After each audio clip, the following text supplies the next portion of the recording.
South Africa and Kenya have delivered some awesome wildlife spectacles over the course of the last few drives. Let's take a look. This is Safari Catch Up.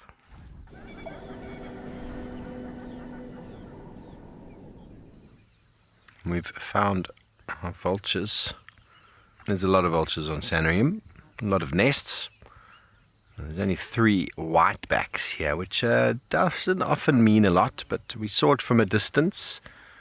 And I haven't seen vultures hanging out specifically in this area. Yesterday was hot, so all the vultures had ample opportunity to move and fly and go wherever they wanted to go. So it's worth investigating this little area, although we all know that we want to find another species of vulture with them, or even a bird of prey like a tawny eagle or a bateleur, hooded vulture. And then I normally have quite a conviction that there's something going on the ground. Exactly, Julie. There might be something happening nearby. That is our objective. Although I follow up on whiteback vultures on Sandringham quite regularly, unsuccessfully, always looking for the hooded vulture. They are the most reliable of all the vultures.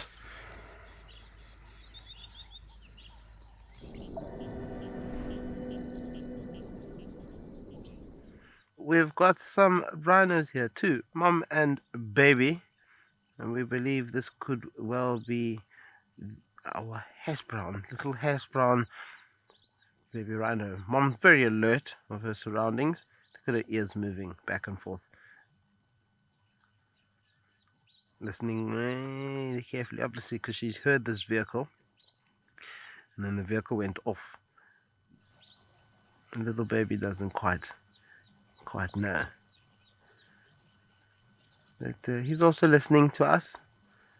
Look at the tiny little ears. This is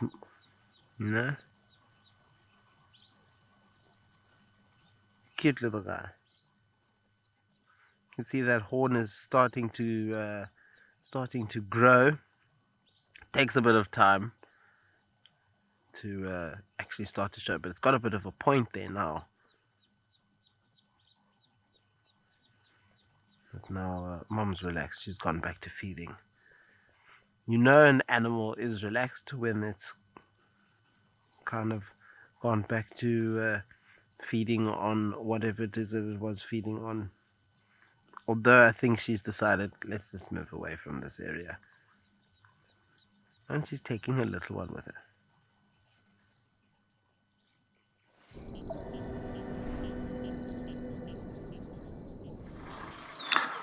Welcome here, and look at what we found. So being up on top of the hill, I saw these cute things walking into the grass. Little dino, they have a zebra kill. So these are the lionesses from the Black Rock Pride, and I can only see about 6 cubs. So two lionesses. So yesterday evening, when we were about to close the show, there's some zebras around here, and all the sabados were eyeing and looking at these zebras, and I reckon they must have taken this down maybe last night. Matilda, I'll say they're common at this time of the year, but probably, you know what, lions can give birth any time of the year, but at this time we've seen lots of baby boom, cubs boom around this time. So from the Topi Pride, the Black Rock Pride, I've seen the Sopa Pride mating.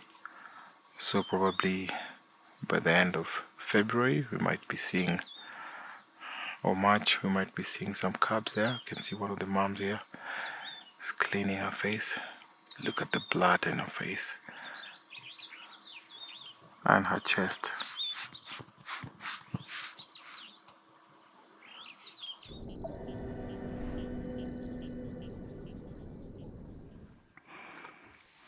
They're really getting into that meat now. They're enjoying it, and it's very welcome. Now they are alternating from milk to meat, which is very important. Surprisingly, the mother has been cutting the skin. She's developed a taste for the skin.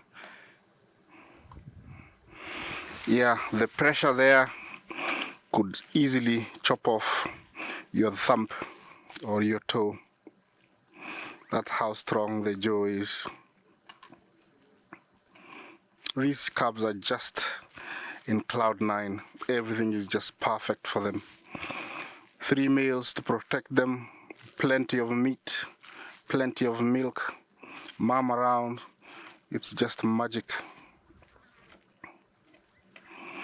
You know, the more this meat sits out here, the more the decay, it's decaying, the softer it becomes, and especially, you know, the meat, not the skin.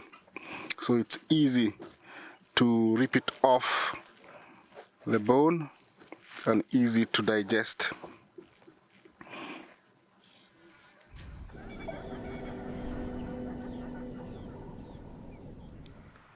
They're all hiding in a little bit of shade, and everybody's looking like they've had a fantastic meal.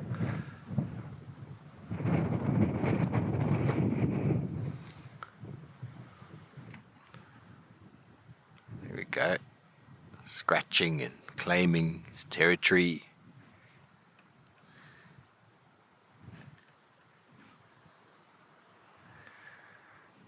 He already is a gorgeous big boy, Hillary. Let's see the phlegm grimace. Is it coming?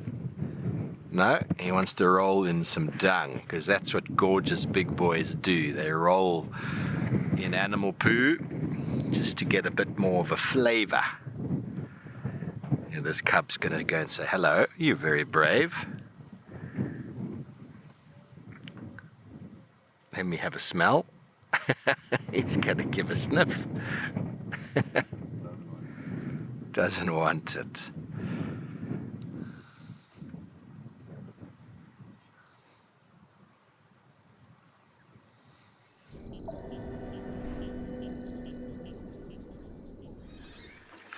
Look at what's happening here. Our lions have come to drinking.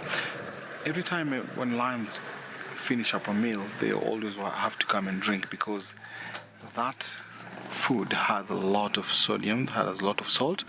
And look at what is happening here. The cute cubs have joined their mothers. Look at them drinking. How cute is this? One of the cubs is a little bit skittish, but the rest are joining their mothers. Remember, every time they move around here, it's a learning curve for them. It's a lesson. It's a school. And now they've been brought here for a drink. It's an oasis. It's a very good source of water here. Wow. This is super cool. It's my first time to see these cubs drinking. I'm always seeing them, nursing.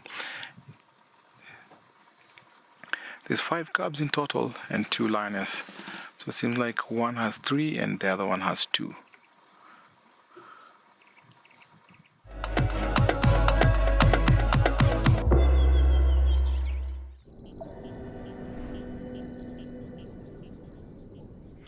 Well, we are here next to a plant, an unknown succulent, and kind of a few noting points of the succulent is that it's quite kind of fuzzy, which is quite cool. You don't often get to see these little succulents with all these little kind of soft hairs on the outskirts of their leaves. And then it's got these beautiful, beautiful flowers. But look at the top of the top of the succulent's got these little like red tips, which I've seen before, but the name is evading me of this particular plant. It looks very similar to that of the coral aloe, especially when we look at the little flowers once they've died and dried out. However, the kind of the leaves of said bush or said little plant aren't necessarily right. But if you look at this little flower, this little one is no longer with us. There's another one also no longer with us. It's dried out and almost looks like a little bottle.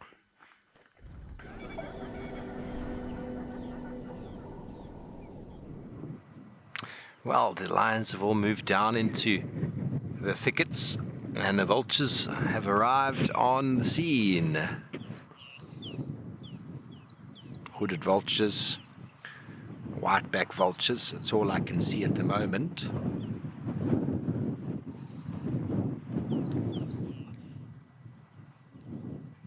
And they're going to pick this carcass clean. Do they feed on the maggots? It's very possible.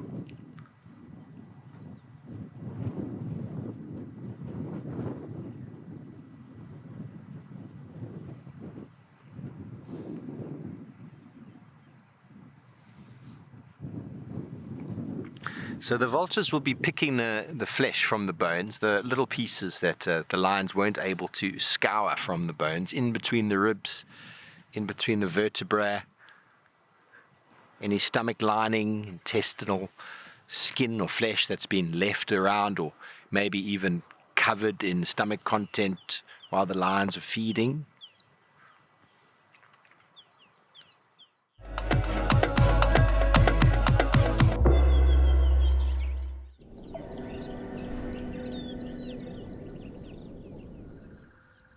Definitely 20 cats all over the show today. Yeah, we're back with this lioness. Looks like Amber too. It's just looking at the fold in that left ear of hers. And she is busy feeding on a leopard tortoise, or she's trying to, put it that way. She's trying to. No success at the moment. She's trying to get through that shell of this leopard tortoise. Quite a big leopard tortoise as well. And you can see she's going to now and again try and crunch through that. Now must remember the bite force of a lion is also, it's very strong, very powerful. And for her to not to crack that tortoise shell, just shows you how strong that shell is. And it's definitely not a young leopard tortoise. It's just by the size of it. It's maybe a good, maybe 30, 40 years old. Oh, if this leopard tortoise survives this ordeal, well, good on it.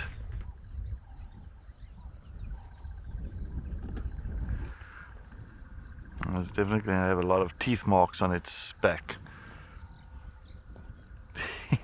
She's trying her utmost best to get in there.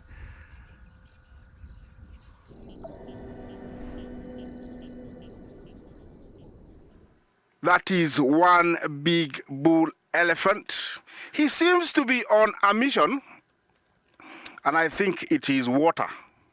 From where he is, water is a long way. The Kopatso, their backbone is not strong.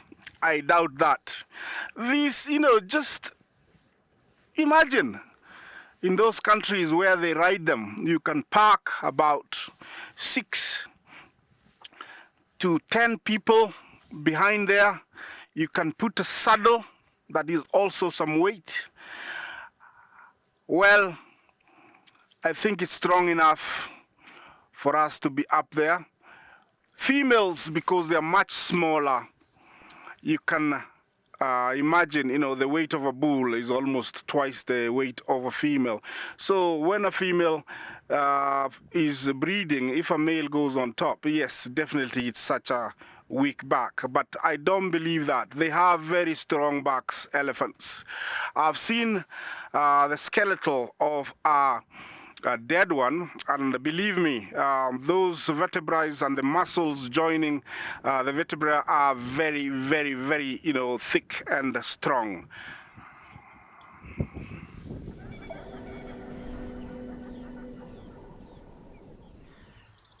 There's an elephant, of course. Not very happy with the wind.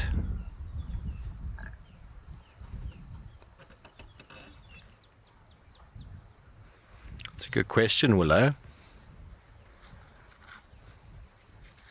Sometimes we follow up on things we saw in the morning. In the morning we go out and we get feelings about areas we would like to check, depending on what we saw yesterday, I suppose. And then we base our decisions on that. We find some tracks, we follow tracks. It can be quite challenging in Sandringham though. But I'll be honest with you, many of the times we just say I'm going to go right, and then I'm going to go left, and then I'm going to go left, and then I'm going to go right. And then from there, things come along.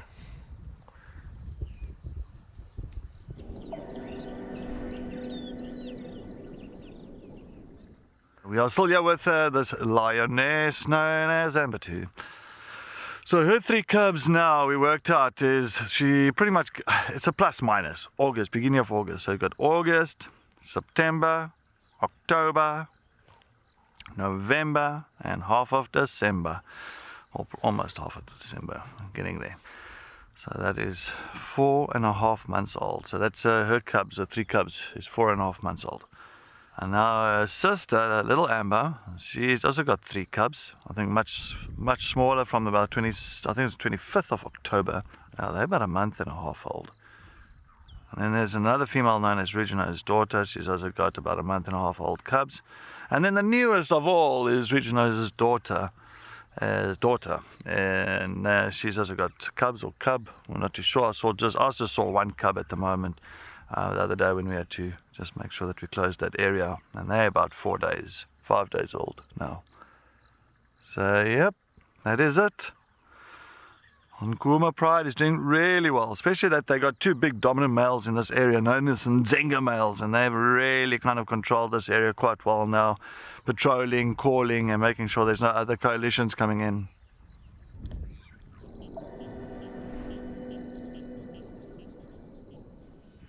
Wow, ladies and gentlemen, look at what we have found. It is the Three Amigos.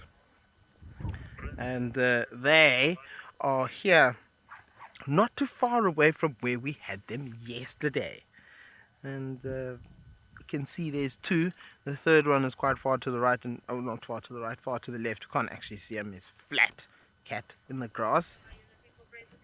So a cheetah's lung size, they have quite a large lung, and their lungs are obviously way more efficient than the lungs of a lion's when it comes to you know, harvesting oxygen and using it in the right way, and pushing that oxygenated blood to those muscles that need to be able to work at such a high rate to propel them across the Earth's surface at the speed that they do.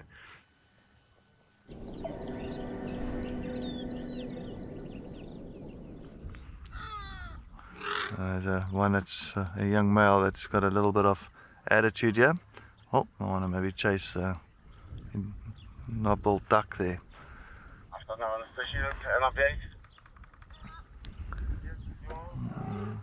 Heading straight back into the thicket. Heading back to the rest of the family.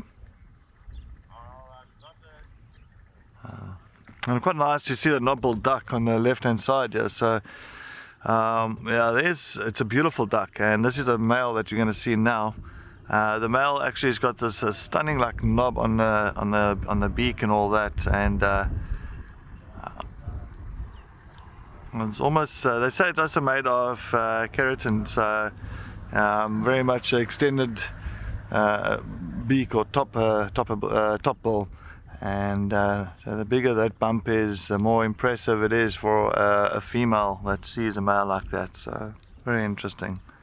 But it's just this male around here. The female, she does not have that knob on top of the beak. Just the male. And you can see enjoying the grasses here as well, all the little seeds. There's like a lot of common finger grass that we do have here. Some lovely signal grass as well.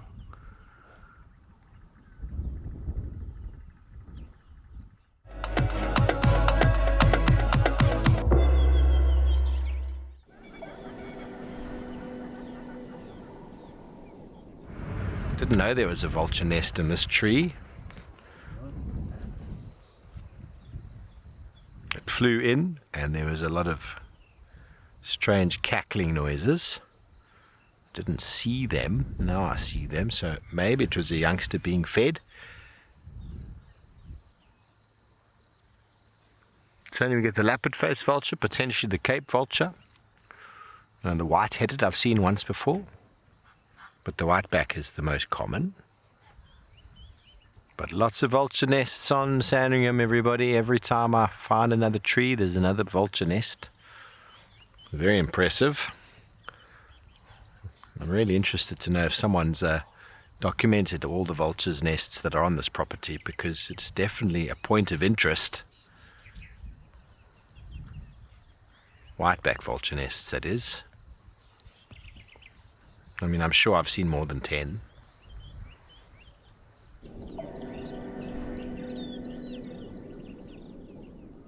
A nice little family herd this. Maybe about 7, 8 of them in the background. Well, a family herd like this now will be pretty much controlled by a matriarch. And the matriarch in the herd, she'll usually be like the oldest and the most experienced female, knowing where to go for the next, next area for food and next water hole. She knows the area off by heart. So the rest of the herd, the rest of the family, really put all their trust in her decisions. And many times you'll find elephants coming to feed on top of the sea. There's a termite mound, this big mound here. So many times you're not just elephants, any herbivore, browsers and the grazers, if they coming towards a termite mound like this, they love feeding on the grass, they love feeding on the leaves itself, because a lot of that sand that's been brought up by the termites is situated on top there, has been either digested, regurgitated or defecated out by the termites, and what they do with it, then they'll kind of press it and create this termite mound. So there's a lot of minerals and nutrients inside of that soil. So all the grass and all the trees that grow on top of that mound is nice and sweet, good for the elephants, or not just elephants, good for the herbivores. That's why you see many times they'll feed around that.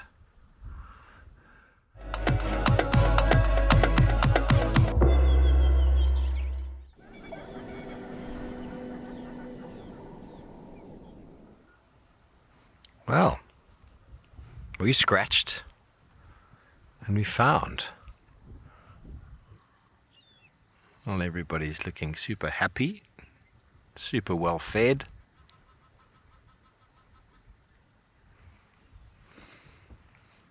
Counted 16 lions here. The Alaskan lions overpredate. Of course, there's a balance. There's a predation comes at its cost. Now, there's been many studies over the years of predator-prey interactions. Many studies, and one of the famous studies is about the snowshoe hare with a little, I think it's a vole in the snowshoe hare. If I can't, I have to double check my facts. But what essentially happens is the prey animals increase, they go up into a peak, and a delayed response with that is the predators, and the predators increase their numbers until there's a point where the predators are too much, and then that brings the prey animals down, and then because the prey animal numbers decreases, so the predator numbers go down. So there's a constant balance and flux with predators. If the predators are over consuming, then it affects them negatively. So it is a delayed response. So most certainly there is always a balance in the system. So you might find certain animals predating too much, and then the prey animals go down, and then what happens is they start struggling to get food. The pride might have to split up, and then they start occupying different areas and feeding on different prey animals. So what we might find is a selectivity change, so from feeding on a certain species to then feeding on another species, because that availability has changed. But within the Kruger system, there are so many animals, and there's so many impala.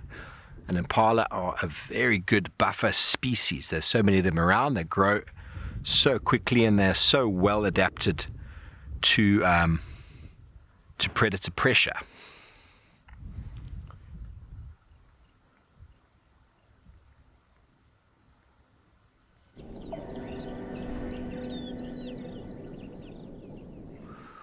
So this female is the one that we had earlier with the 3 older cubs, the 4.5 months old cubs. But you'll see, and I don't see any injuries on her. I've taken a look nicely, but it just seems like her body is sore.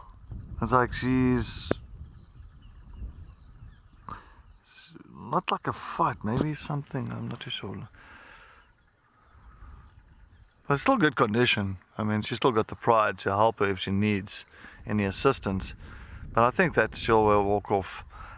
At the end of the day, you must remember lions are very resistant when it comes to healing up and recovering from injuries and from scars and all that. But now these two females that's got cubs, looks like they've joined up and now they're going to hunt together, which is a good thing. There is impalas that's busy calling and going crazy just south of us here now. So one of these females, I'm going to try and maybe head to that spot. The other female's still busy waiting for Amber to catch up.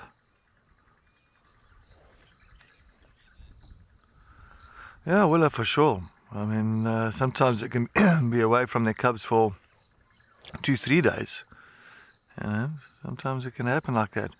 But I've witnessed now with the Nkuhuma pride, these girls, and since from when they have their cubs, they will stay with those cubs for at least maybe 3-4 days without leaving that den. They will stay at that den. And as long as they can suckle as much as possible, get the warmth from mom, and get that comfort from mom, and then you'll find the females after 3-4 days that tend to go out and start looking for food, because then they're very hungry. Then they to start eating to start producing more milk. So they can be away from the youngsters for a while. And once the cubs become a little bit older, 4, 5, 6 months, slowly but surely the females still tend to be away a little bit longer if they're not successful with their hunt.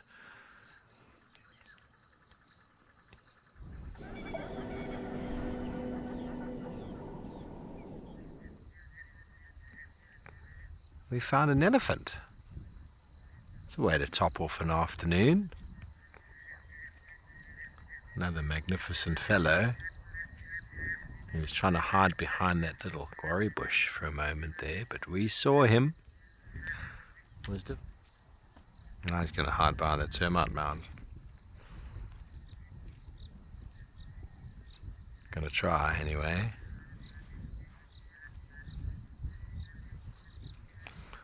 No, Bertram. I don't think the temporal gland has got any purpose in spreading the communication of must. Females, temporal glands, males, temporal glands. Bertram, if you've ever come across an elephant bull in must, the smell that's being generated from his penis sheath, whereas the must is happening, is unreal. There's no need for him to fan it. It lingers for hours after he's walked past an area, and that's my nose picks up on that. So when he walks into the fray, everybody knows who's who. He's gonna come say hello. Are you gonna come and say hello? Yes, you are. Thinking about it. Yeah, one step at a time. Yeah, thinking about it. He's going to come quickly now, because he's very nice boy, aren't you? Yes, you are. Hello. Hello.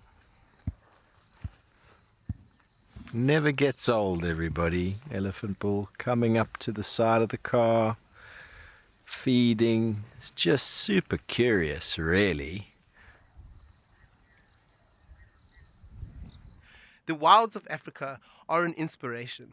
We hope this episode of Safari Catch Up gave you as much joy as it did us. We'll see you next time.